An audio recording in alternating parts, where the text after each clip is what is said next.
Hello and welcome to Unstoppable from VisionOne High Performance Group. My name is Lori Moen, and I'm a principal consultant here at VisionOne High Performance Group. And this podcast is for you, a business leader, a business owner, someone who may perhaps feel a little bit stuck trying to navigate some critical changes, and you're struggling to realize your full potential. That's what this Unstoppable podcast will be about. Now, there's three of us here today, along with our guests, and we all have different things or different places, if you will, that we represent on the Unstoppable journey. We have Tyler Bonahoom. Glad to be here. Now, Tyler is a sales and marketing associate with VisionOne High Performance Group, and Tyler brings the different mindset, being that next generation of leaders. Then we also have Michelle Bonahoom. Hello. Now, hi there. Now, Michelle is the founder of VisionOne High Performance Group. She's also the author of Unstoppable, which is the book that lays out the 7 simple steps to get unstuck, make the big change, and unlock your potential. Michelle has shared with us before that her mission is really helping leaders to leave a legacy. Now, let me introduce you to our guest. So our podcast today will focus on Brian Robinson. Brian is the past CEO of Wilson Tool Enterprises, and he has navigated his way through leadership. And he helped to grow Wilson Tool, this organization, to a best-in-class global enterprise with over 1,000 employees. So Brian, we'd like to learn from you. We want to learn the lessons that you gained from mastering the people side of business, failing forward, willing to make mistakes, not looking back. Let's hear about it. Let's hear what worked. Yeah, well, thank you. I appreciate you guys having me on today. I was fortunate enough to spend 30 plus years with this company. Kind of started out in their tool room, and in the early 90s grew into my first leadership role. Worked up through the vice presidency, a presidency, and eventually the CEO of the business for the last 16 years. Some of the things is surrounding yourself with the right people. For me, I think it was fortunate enough to find a good company that, call it osmosis, where you got to hang around with people that knew business, that knew people, that had a growth mindset. So you start to kind of develop or take in this attitude or approach, I guess, that's kind of being mentored upon you. So the part I love about your story is that you fell into leadership, and then throughout, it sounds like you had set up several stages of leadership. You went into operational leadership, and then more strategic leadership, and then enterprise, leading an enterprise. So talk about, what did it feel like as a young leader to fall into leadership, and how did you know you were ready? How did I know I was ready? I don't think I knew I was ready. We never do we? No, I probably still look back, and it's continuous, right? Especially in today's world, when business and people are moving so fast, you're always having to retool yourself. I don't think I ever stopped or ever had time to kind of step back and say, oh, I've arrived. The business climate changes, the needs, requirements are changing all the time. So when you're in that role, there's a lot of people looking at you, and they have expectations of things. You have their lives at stake. So you kind of fall into this approach of taking care of the others, right? I mean, and I guess it's always been my philosophy is the more successful they are, the more successful I'm going to be.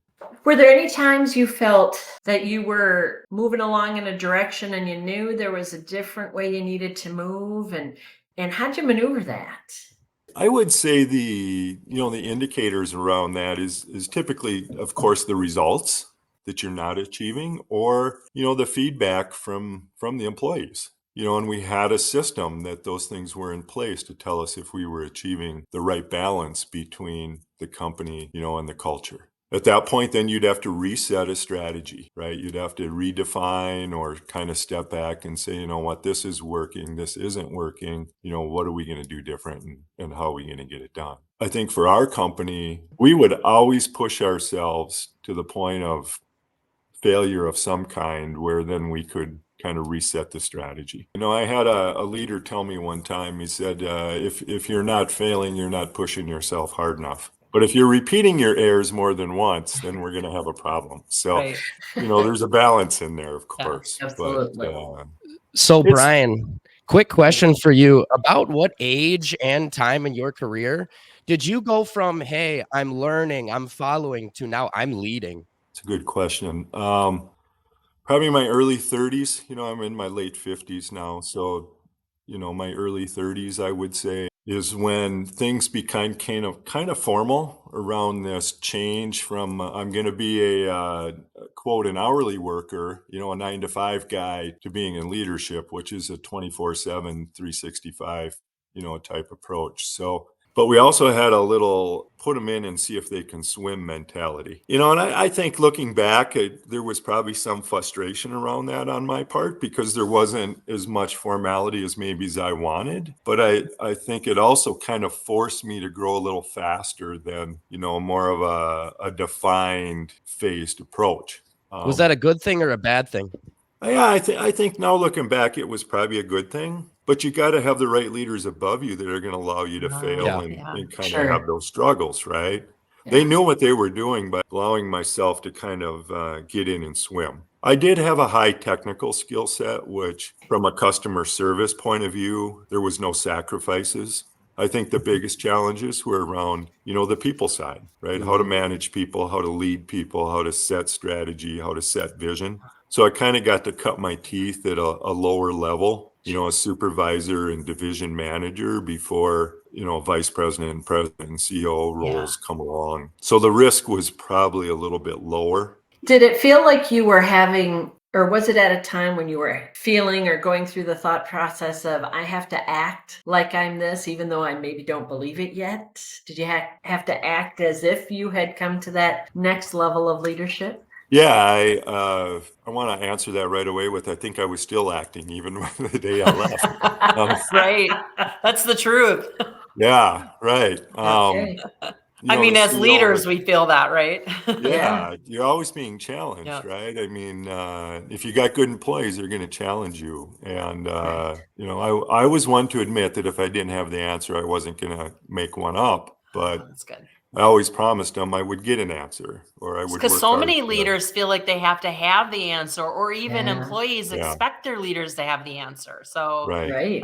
that's a really great point for leaders at any level, right? You don't have Yeah. to know it all. Yeah, and no answer is a good answer if you don't have one, right? Making one up is just going to get you in trouble down the road. So Yeah. I don't recommend that at Right. all. But Right. Brian, I have had the privilege of working with you, and I gotta say, you're one of the most humble leaders that I know. And you mentioned the importance of people, and talent is so important right now. It's like the number one thing that keeps business owners and leaders up at night, right? So, what are some of the things? What are some of the tips that you can give our audience about how to leverage teams and how to leverage great talent? yeah, surround yourself with good people, get out of the way and let them do their job, right? Ah, that's So, good. find people with the skill set that you're looking for, bring them onto your team. I look back, I had some really, really good people that, they're still there with the company. They're leading the company today, but develop good people. If you find somebody that has the skills that you think will help the business, put them in a position to continue to develop them. Get them the resources they need. They're hard to find, right? Our company was made up of extremely technically competent individuals, and we were fortunate enough to find a small handful that could manage people or manage business. Those don't always go together, right? If you have a very defined skill set of some type. So you mentioned, finding a unicorn or a great leader. Like if you were to name 3 or 4 key attributes of a great leader, what would they be? They have to be people orientated, right? There's no good business that's just run from the executive office upstairs. It's always run from from your labor pool. And we had a continuous improvement philosophy, formality to our business, the process, and Kaizen events and those kind of things where you engage your staff, you engage your people, and you draw out the best ideas to all the solutions and problems that you need. So, Really, Brian, when it comes to that, right? For me, since I'm the leader of the sales and marketing team at Vision One, I have people underneath where sometimes I worry, like, can I give them this project? Can I give them this job? I don't want them to run with it and just go nowhere to where I wanted. What's some of your advice on that when it comes to being a good leader? Yeah, that's a good question. Set expectations up front, right? Set goals, set deliverables, but don't micromanage the way they want to do it, right? Everyone has their own way of doing something. You got to look at the result, not necessarily the process in which they get there, but be very clear about what you're looking for, what the goals are, all the way from, timelines to resources and everything else. Sit down with them and maybe even develop that with them so there's a very clear understanding and that they own it, going into it. I had researched at one time this process that there's a book I read. It was called Discipline Without Punishment, right? It was to sit down with them and talk about their performance and have them define what the performance improvement plan was going to be, so they had ownership in that. And I think you can apply that, in a lot of things in life, whether it's raising your kids or business or discipline or anything. If you're not communicating or setting clear expectations, you can't really hold people accountable to what the results are.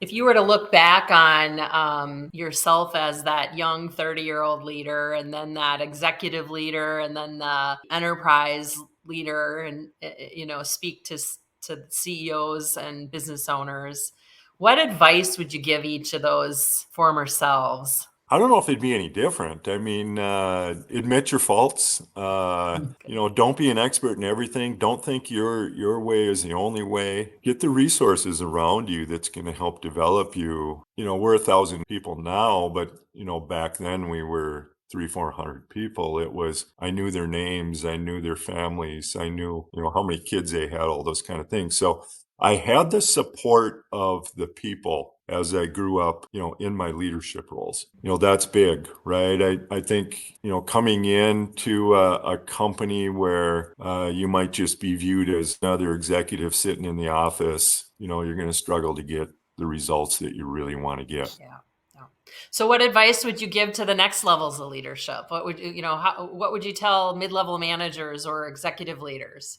I'll just use an example. We have a leader at Wilson Tool now that's kind of coming up through the system, and he's just everything he does is turning to gold, right? I mean, and a lot of that is because he's willing to kind of get his hands dirty and be part of the workforce, right? So, he goes the extra mile all the time. He comes in early, he stays late, he comes in on Saturdays. He's a good listener. He's not thinking of a response when somebody's talking to him. He's listening to really what they're telling him. Again, I just can't stress enough that you will be very successful if your people are successful. You'll burn yourself out and you won't get the results you want as an individual if you just think you're going to do it on your own. And you also have to have a lot of confidence, just a lot of self-confidence that you are capable, or you will learn how to do it and you'll get it done. Like, what advice would you give to CEOs and business owners? They have to determine what they want for their business. Right. So what I see in a lot of smaller business owners or CEOs of smaller business is they don't really set a vision or a strategy. They're undefined. They may say one thing, but they're not going to put the resources to execute, so make a decision about how big you want your company to be. Is it domestic? Is it international? Is it growing all the time? Is it static? There's a lot of business owners out there that have trouble letting go, right? They were the original entrepreneur of the business and they've built the business to the point that it is. They do want a bigger, better business, but they won't get out of the way, right? They want to keep it to a certain size that they can keep their mind and a little bit of control over the business. And it will always prohibit them from really reaching the vision of what they may have. We have another example of, we did a lot of acquisitions during my time, and we would target smaller entrepreneur businesses that would be good bolt-ons to our current business. And we always sat down and we gave those business owners, a PowerPoint presentation of Wilson Tool and how we grew. And they would look at us and say, well, I always had that same vision for my company, but we never got there. And it's difficult to tell them that they may be why the business never got there. But what they can be a role in that. piece, but they're going to have to let go. They're going to have to hire some people. They're going to have to hire some experts that will help them take the business to the next level. That's such great advice. I know as a business owner myself, my coach is always reminding me, Michelle, the business you grew today to this point isn't going to be the business you grow to the next point. So it has to be different. And so good. Lori, you too are, you got to get out of the business way. owner. Exactly. But Brian, you mentioned something for both the beginning leader and then the middle stage leader. A story came to mind that you have shared, or that I know about you. And the message I was hearing is you get back to the basics. You don't lose touch with the floor. You don't lose touch with the people. You don't get so ensconced in that ivory tower that you forget what got you there. I'll never forget the leadership group that you were in, that I facilitated. This was a couple of years ago. You were going to be missing that monthly meeting. And the reason is you were working third shift. You were working third shift on the floor. Now, you weren't running the machines because that had sort of, outpaced you, but you were working alongside the rest of the third shift, pulling parts, sweeping floors, whatever needed to be done. And that to me that's such an example of remember where you came from and that connectivity. Yeah, and it probably itched something for me too, right? To kind of get back and do something. I still think I can run a machine, but it's not just that. It's employee events, right? You got to be visual. Stop at the bar, have a beer with them, whatever is required. But they really, really appreciate that, and then have an open door policy. You got to have that relationship, I guess, where they feel they can come to you and express what their concerns may be. There were a lot of situations where the answer had to be, yes, I hear you, but here's the other side of the story, and the reason we can't do that, or we tried to do that and it doesn't work. You had to be able to give them the full picture. Yeah, I enjoyed that kind of thing, I guess. I don't know if that's unique or not. I know the leaders at the company I left are still doing that. And it's been very successful for us. We've grown a big international business with a lot of people and a lot of lives that we're accountable for. Our people seem to enjoy that type of environment where you're open and honest with them. So, Brian, what results were you seeing in your business after doing something like that with your employees? Yeah.